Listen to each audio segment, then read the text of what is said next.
सरयू तट, ये उजली रेत और इस तट पर बसा ये शाश्वत नगर अयोध्या, अर्थात जिसे कभी जीता ना गया हो, ये केवल प्राकृतिक व सांस्कृतिक स्थल रूप मात्र नहीं है, न ही प्राचीनता या सांस्कृतिक महात्म ही इसका एकमात्र परिचय है। इन सबसे बृहत्तर मानवता ने अपने लिए जो भी मापदंड निर्धारित किए और भावी पीढ़ियों ने उन्हें मूल्यों के रूप में स्वीकार किया, वो समूचा सृजन इसी तट पर, इसी माटी, इसी भूमि, इसी न जीती जा सकने वाली नगरी अयोध्या में ही सृजित व प्रवर्तित हुआ। सूर्य पुत्र वैवस्वत मनु के पुत्र की राजधानी अयोध्या मानवता के उन मूलभूत मूल्यों की धात्री है जिनकी स्थापना मनुष्य के एक भौतिक जीव से नैतिक और सांस्कृतिक जीव में रूपांतरण की समूची कथा है। ये मानव धर्म के आकार लेने और उसके मापदंडों के स्थापित होने का जीवित दस्तावेज है। सचमुच इसका पराभव नहीं हो सकता, क्योंकि इसके पराभव का अर्थ धर्म का, नैतिकता का, मूल्यों का और सबसे बढ़कर मानवता का पराभव होगा। और इसी अनुरूप इस नगर, इस सांस्कृतिक स्वर्ग के परिष्कार का प्रयास भी मानवता की संपूर्ण स्थापनाओं, उसके क्रमिक परिष्कारों, उसके संपूर्ण संचित मूल्यों और इन सब से बढ़कर मनुष्यता के देवत्व को प्राप्त करने की यात्रा का दस्तावेजीकरण है।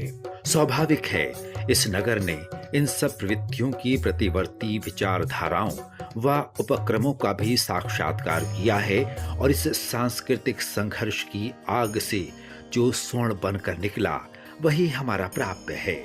मूल्यों के रूप में, मार्गदर्शक सिद्धांतों के रूप में, शाश्वत सत्य सनातन के रूप में, समय का प्रवाह और उसकी साक्षी ये अविरल सरयू धारा भी वर्तमान में एक मूल्य संघर्ष और उसकी जय पराजय का एक बार फिर साक्षी बने हैं और उन्हें अपने दस्तावेज में सबसे नए पृष्ठ के रूप में अंकित कर रहे हैं।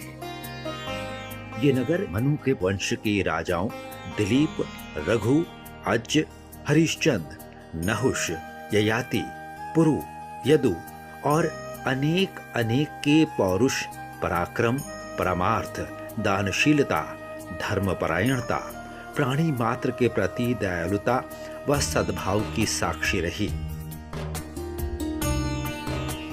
दिलीप ने नंदिनी गौ की रक्षा के लिए स्वयं को अर्पित कर दिया। हरिश्चंद्र ने धर्म रक्षा के लिए अपने कुटुंब व स्वयं को भी बेच दिया।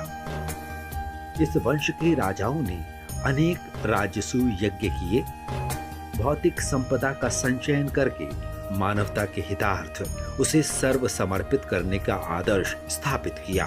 राजा रघु ने दिग्विजय के उपरांत संपूर्ण पृथ्वी की संपदा पर अधिकार करने के पश्चात विश्वजित यज्ञ के द्वारा सब कुछ दान कर दिया और उनके पास केवल मिट्टी के पात्र अर्थात माटी ही शेष रह गई। मनु वंश के कई राजाओं ने स्वर्ग जाकर इंद्र की सहायता की और नहुष ने स्वर्ग पर शासन भी किया, किंतु मानव जीवन की चरम अनुभूति करने, उसे जीने और उसे युग धर्म के रूप में स्थापित करने के लिए इस नगर को 65 पीढ़ियों तक प्रतीक्षा करनी पड़ी।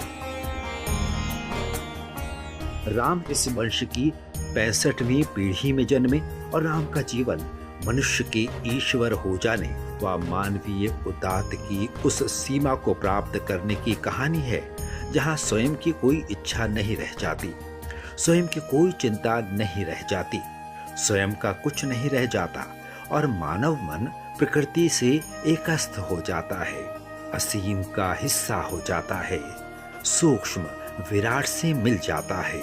यही आत्मबोध है, यही सत्य मार्ग है, यही मुक्ति मार्ग है, यही मुक्ति है, यही उदात्त असीम आत्मा का विस्तार ही धर्म है। मानव धर्म मानव मात्र के लिए। इस नगर में राम का जन्म, उनका बचपन, उनका उत्थान, उनका चरम और उनका प्रस्थान देखा। जैसा मैंने कहा, ये मनुष्य की देवत्व की प्राप्ति की यात्रा है, किंतु इस यात्रा में राम कहीं भी अतिमानव या पारलौकिक नहीं रहे। वो कदम दर कदम मनुष्य की तरह ही जिए और अपने आचरण व्यवहार से एक मानवीय प्रतिक्रिया को प्रतिमान के रूप में स्थापित करते रहे। सामाजिक संबंधों में, परिवार में, पिता के प्रति, पत्नी के प्रति, भाइयों के प्रति और सबसे बढ़कर जीव मात्र के प्रति राम का आचरण एक मापदंड बन गया। राम ने कोई प्रवचन नहीं किया, किसी नैतिक संहिता का प्रवर्तन नहीं किया जिसे एकमात्र सत्य मार्ग कहा जा सके। मानवीय कर्तव्यों का आत्मबोध ही सत्य मार्ग या धर्म मार्ग है। ये प्रस्थापना प्रत्येक प्राणी में ईश्वर और प्रत्येक नैतिक आचरण को धर्म का दर्जा प्रदान करते हुए मानवीय उदात्त व सहिष्णुता के चरम को प्रतिस्थापित करके राम को ईश्वरीय गरिमा से विभूषित करता है। राम इच्छाओं से परे होकर इच्छाओं की तृप्ति या अतृप्ति से होने वाले हर्ष विषाद से परे थे। उन्होंने प्राप्ति नहीं, कर्तव्य को अपनी प्रेरणा और तदनुरूप संतोष का आधार बनाया।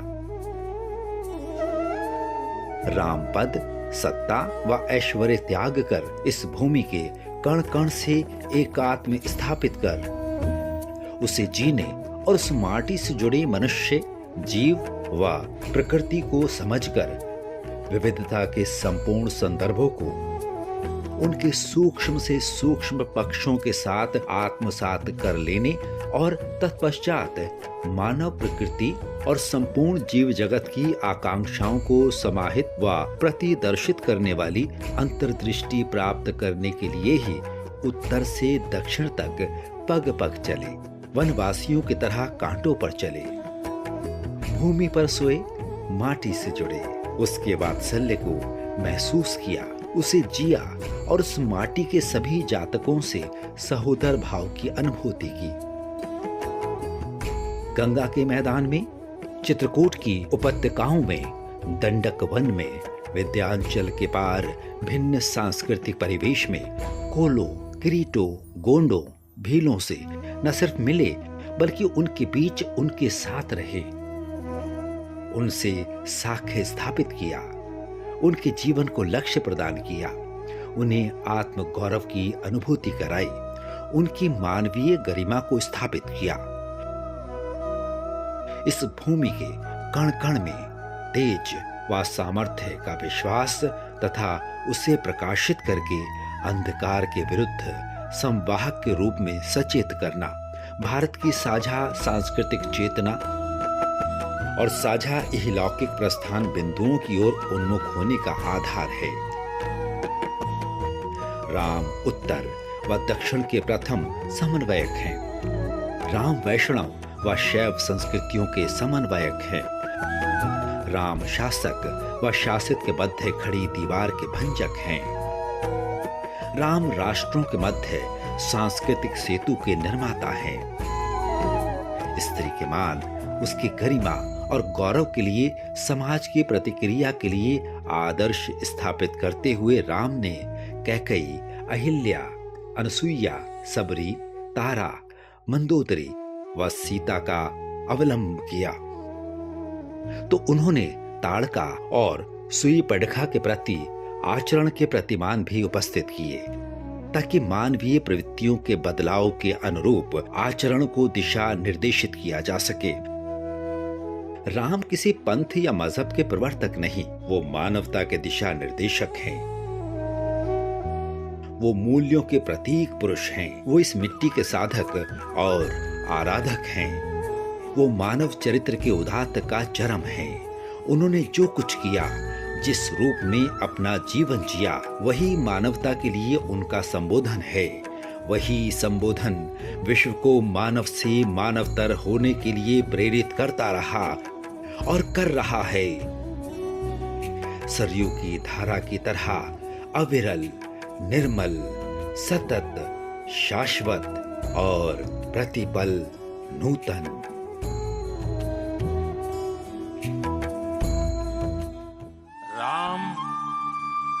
आग नहीं है, राम ऊर्जा है।